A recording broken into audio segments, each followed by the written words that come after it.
How's it going, guys? DragonStar Production here, back with another What If video, and this one, as well as the past two videos, have been voted on in my community tab, so be sure to subscribe so that you can see my next community tab, and that you can vote on the poll, that way you know what video is coming out next. And with that being said, I'm not going to be talking about part 3, so you better click that link above, or the link in the description below. And with that being said, I present you What If Bardock Never Returned, Part 4.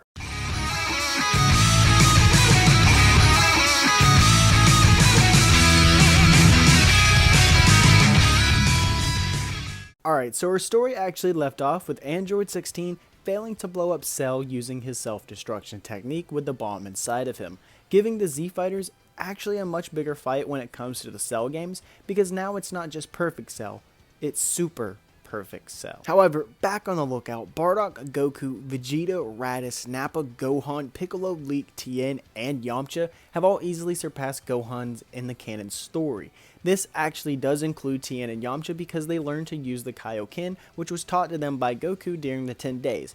Yes, they're not able to use it fully, but they are able to access the technique. But when Cell actually becomes super perfect, they're all able to feel his ki rise. So were they really ready? Well, it doesn't really matter because the 10 days were up and it was time for Cell to actually have everybody come to fight him for the Cell games. And with that being said, the Z Fighters would actually fly off to the arena where they would come up close to where they got to feel Cell's overwhelming power. In fact, Bardock even states, "Somehow he outclasses us, but we've all busted our tails and we have surpassed so much in our past. We can't let our own Cells beat us. We know every technique he knows. No excuses for failure." Everyone else hearing this takes Bardock's words very seriously. As for Cell, he laughs it off saying, "Oh, what a team captain. Too bad you won't get the win." Cell then continues on saying that he's tired of waiting and he's ready to get this underhand. Now, the big question is, who's fighting perfect Cell? Well, after much thought, I actually believe it would still be Goku. And the reasoning for this is because Goku still believes that Gohan is going to be the one that surpasses Super Saiyan Grade 4 and beats Cell. But also because Bardock tells Goku that Cell is an enemy strictly created for revenge on him. So in Bardock's eyes, Goku should defeat Cell. So I guess in this case, it's just sons thinking their son should defeat the enemy. But with that, I'm actually going to say that Goku does try his hardest and holds nothing back against Cell. And I will say that Goku was able to get hits in, but for every punch that Goku lands, Cell lands 5 more punches. It was obvious to all the Z Fighters watching that Goku was outclassed, but Goku kept fighting until he had no more ki to hold Super Saiyan. He would then crash to his base form, and when this happened, Cell was actually getting bored, so Cell actually started to charge a Kamehameha to actually obliterate Goku. But Bardock would yell, "Now!" And when this actually happens, Bardock actually uses this as a code word for everybody to actually team up, so in a way, Goku was more of a decoy of sorts. Anyway, first, the humans Tien and Yamcha both simultaneously hit their solar flares, blinding Cell for only a second, but the solar flare followed up by a volcano explosion from Nappa. This mostly stunned Cell, not leaving much damage, but it does leave an opening for Raditz and Vegeta to shoot off their most powerful blast, so Raditz a double Sunday and Vegeta a final flash. These blasts surround Cell, actually causing some damage, unlike Nappa's volcanic explosion. Cell was irritated now, but before Cell could actually react, Piccolo drew a special beam cannon directly into Cell's chest. Cell falls to one knee, holding his chest, realizing that he has to do something, but once more, Cell was cut off by Bardock and Leak using an old combo they used back in the day.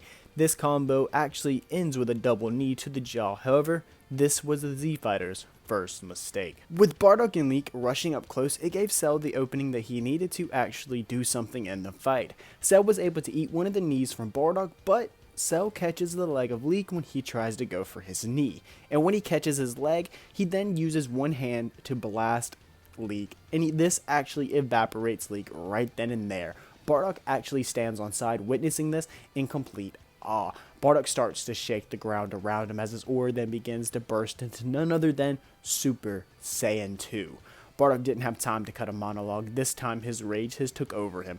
Bardock, witnessing his lifelong comrade perishing. He was holding nothing back against his enemy. Bardock had the edge over Cell, although it was slight, and Cell still had a backup plan just in case he was to lose. Bardock nails Cell with the axe handle, causing him to fall straight into the dirt.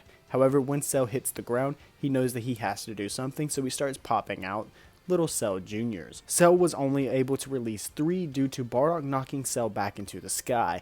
It almost seemed like Bardock was going overboard and he could finish this fight at any moment, but Bardock couldn't stop. His rage was set, and it was focused on Cell and Cell only. Bardock didn't pay attention to any of the Cell Juniors, but luckily Goku recovered, and between him, Gohan, Raditz, Nappa, Piccolo, Tien, Yamcha, yeah, you get everybody else, they were able to actually kill the Cell Juniors. As for Cell, he was helpless. Bardock finally gets tired of using Cell as a punching bag, so Bardock finally knees Cell directly into the gut, causing Cell to spit up Android 17.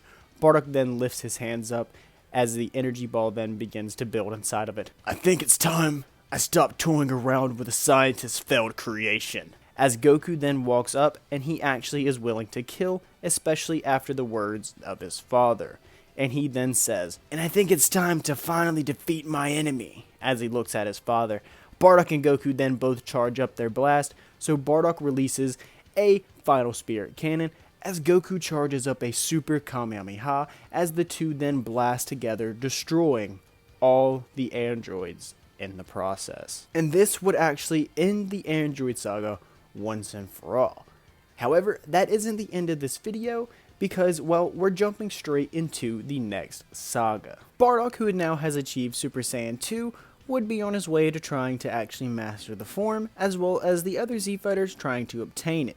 And given that they have 7 years, I believe that that's plenty of time for at least Bardock, Goku, Vegeta, and Gohan all to master it, while Raditz, Nappa are both on the cuffs of mastering it themselves. With that being said, Gohan still plans on being a scholar in this timeline, so continues to go to school while training. So yep, Gohan still meets Videl, and Videl, like in canon, still figures out that Gohan is the Great Saiyaman and basically blackmails Gohan to join the World's Martial Arts Tournament. Gohan, though, in this timeline, doesn't really mind joining the tournament because, well, he doesn't mind fighting, and in fact, he even brings up the tournament to his dad and his grandpa. And when Bardock and Goku hear about this, it's instantly, they think it's a great way to test their power of who's the strongest Super Saiyan 2. And not really to any surprise, the tournament is filled with none other than all the Z Fighters and Videl, Spokovich, and Yamu, as well as the Supreme Kai. However, as we all know, Babidi is on Earth and is planning to absorb enough energy to release Majin Buu. And I'll say that this isn't going to happen, because Supreme Kai Shin, who fights Bardock in the very first match, spills all the beans to Bardock about the news of Babidi. So instead of fighting Shin, Bardock actually steps out of the ring, eliminating himself just to leap right over towards Babidi. Babidi attempts to run, but he is too slow. Bardock easily blows up Babidi, killing him off much earlier in this timeline. However, Bardock knew that the job wasn't done yet, especially after hearing about Majin Buu's egg from Supreme Kai. So Bardock, with little convincing needed, he actually gets the others to join him in destroying Buu's egg. Bardock even acknowledges that they have to finish it off quick or Buu will be released anyway due to how much energy they use. With the group actually finding the egg, they also see that Babidi's ship is there as well. And they actually have 3 fighters come rushing out of the ship. These were Dabura, Yakon, and Pui Pui. But when Pui tries to attack, he actually gets slammed to the ground by Nappa just for Vegeta to then obliterate him using a Gallic gun. Yakon, well, he couldn't really handle the team of Gohan, Goku, and Raditz, who literally, all of them being Super Saiyan 2s, burst Yakon into pieces due to how much light they are creating. As for Bardock, he had his eyes on the Demon King Dabura. Dabura was clearly the best of the 3 and was clearly the most strongest as well, but Bardock simply was too much for Dabura. Bardock charges up into his Super Saiyan 2 and he kicks Dabura right across the jaw.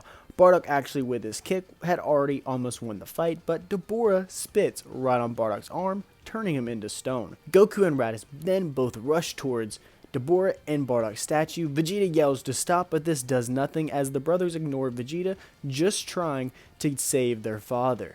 But charging in carelessly ends up getting them caught into stone as well. Vegeta though scuffs as he calls both Kakarot and Raditz idiots for charging in after he told them not to.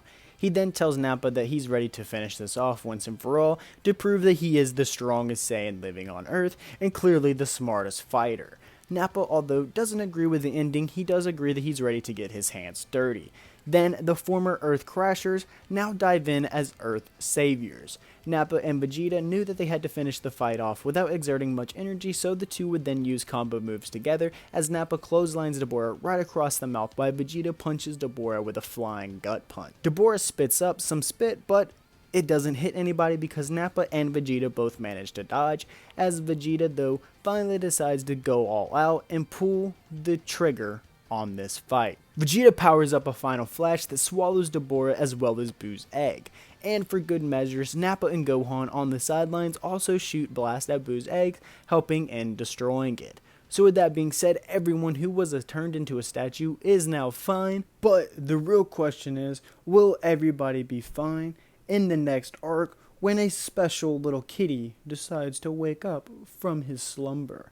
Find out in part 5, guys. This has been DragonStar Productions. Make sure you subscribe to the channel, comment down below, like this video, join the Discord, follow me on Twitter. Hell, if you want to, you can even go over there and like me on Facebook. That being said, DragonStar Productions is out.